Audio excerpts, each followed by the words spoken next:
I now do recall. With that stunning reversal, diplomat Gordon Sondland handed House impeachment investigators another key piece of corroborating testimony Tuesday. He acknowledged what Democrats contend was a clear quid pro quo, pushed by President Donald Trump and his personal lawyer, Rudy Giuliani, with Ukraine.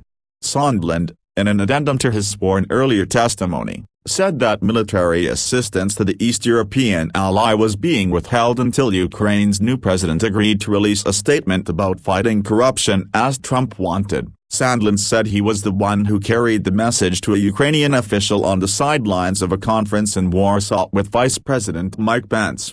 I said that resumption of U.S. aid would likely not occur until Ukraine provided the public anti-corruption statement that we had been discussing for many weeks, Sondland recalled.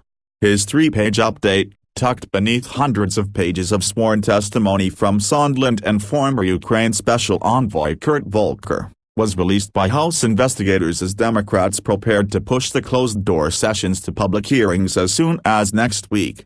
Late Tuesday, Sondland flew to Portland, Oregon, and was met by a small group of protesters at Portland International Airport. I didn't change my testimony, but I can't answer any questions, Sondland told reporters. He didn't elaborate. Trump has denied any quid pro quo, but Democrats say there is a singular narrative developing since the president's July 25 call with Ukrainian President Volodymyr Zelensky when he first asked for a favor. That request, which sparked the impeachment inquiry, included a public investigation into Ukrainian activities by Democratic former Vice President Joe Biden and his son and Trump's allegations of Ukrainian interference in the 2016 U.S. election. On Wednesday, the State Department's third-ranking official is expected to tell Congress that political considerations were behind the agency's refusal to deliver a robust defense of the former U.S. ambassador to Ukraine. People familiar with the matter say David Hale plans to tell congressional impeachment investigators on Wednesday that Secretary of State Mike Pompeo and other senior officials determined that defending Ambassador Marie Yovanovitch would hurt the effort to free up U.S. military assistance to Ukraine. The people familiar with the matter were not authorized to discuss Hale's appearance publicly and spoke on condition of anonymity. Rep. Adam Schiff,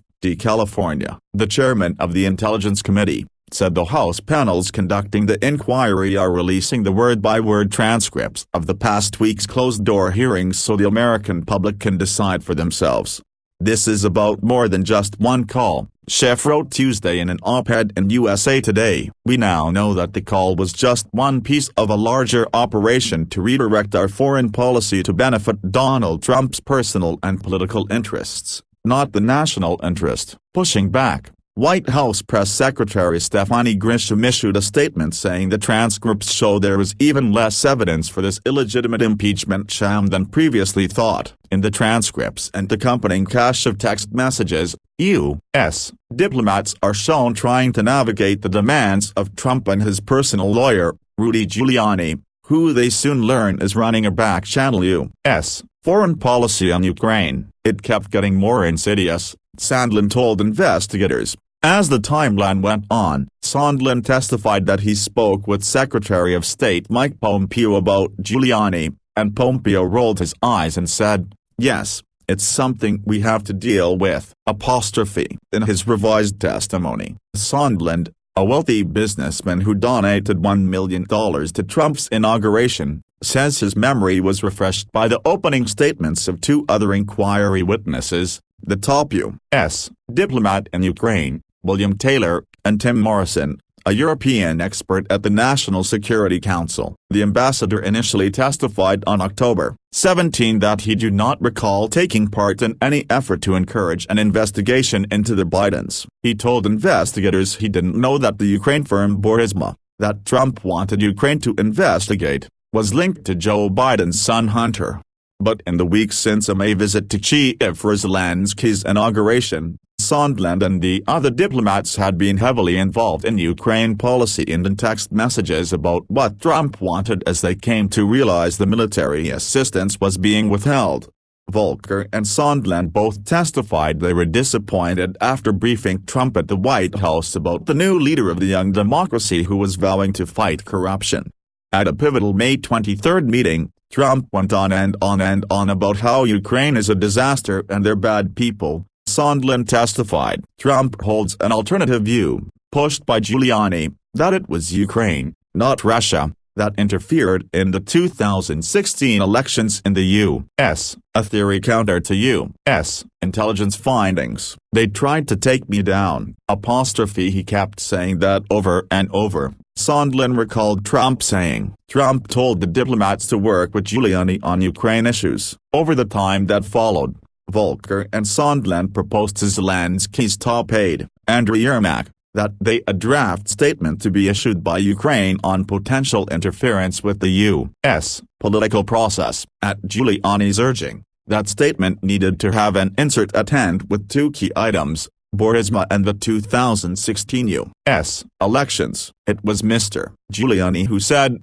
if it doesn't say Burisma and 2016, it's not credible, because what are they hiding? Volker testified. Pressed by investigators, Sondland testified that it would be improper for the U.S. to prompt Ukraine to investigate the Biden family. It doesn't sound good. The statement was never issued, as Ukraine refused it. Volker said he told Yermak it was not a good idea. Questions swirled after government whistleblowers August complained about Trump's phone call with Zelensky. By September, Sondland also told investigators, Trump was in a bad mood and nearly hung up on him when the ambassador asked what it was he wanted from Ukraine.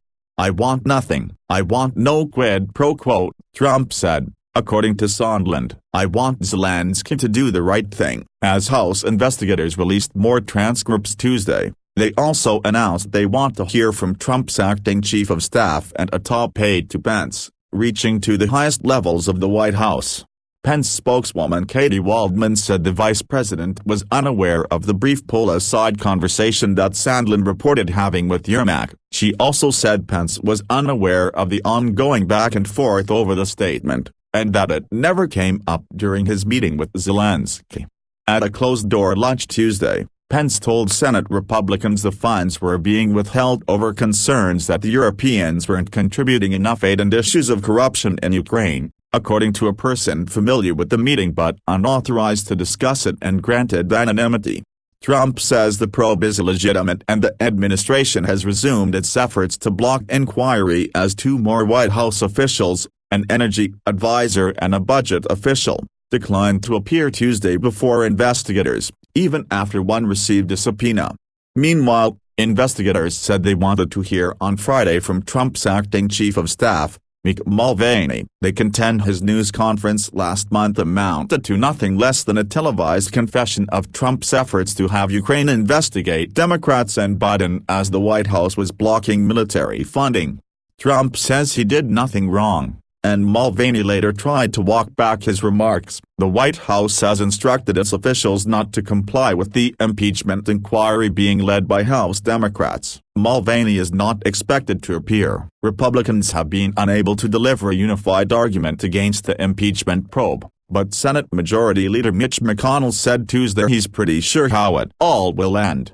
McConnell said he believes Trump will stay in the White House. I don't think there's any question it would not lead to a removal, he said. A top Trump ally, Sen. Lindsey Graham, RSC, told reporters he doesn't plan to read the transcripts, calling the whole inquiry bunch of BS. Sondland closed his addendum to the House investigators saying he may have had a second call with Trump, but has been unable to obtain phone records and cannot specifically recall if that was the case.